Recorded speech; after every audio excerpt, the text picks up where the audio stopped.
వాళ్ళు చేసిన వాళ్ళు ఎవరో కూడా వాళ్ళని వెంటపడి చేయమని చెప్పి ప్రోత్సహించట్లేదే. మా సిద్ధాంతం మీకు ఎక్స్ప్లెయిన్ చేస్తాను, మా పద్ధతి ఎక్స్ప్లెయిన్ చేస్తాను అన్న. ఒకటే అదే కాదు, మీకు చంద్రయ్య ఏదో వచ్చు, సింగ్ ఏదో వచ్చు, మీరు జరిగినటువంటి అన్ని పరిమాణాలు అన్ని హత్యల్లో కూడా అన్ని దాడుల్లో కూడా మేము ఈరోజు కూడా ఒక మంచి వాతావరణం క్రియేట్ చేస్తాం. ఈ రాష్ట్రం బాగుండాలి, భవిష్యత్తు బాగుండాలా, ఈ రాష్ట్ర ప్రజలు బాగుండాలి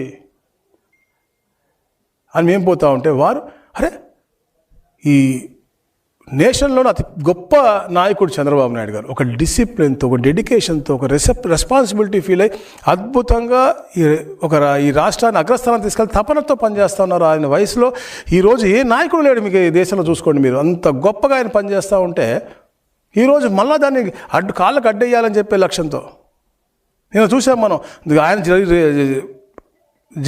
చరిత్ర రాజకీయ పయనంలో ఎన్నో కేసులు వేసి అడ్డు పెడదామని చూశారు.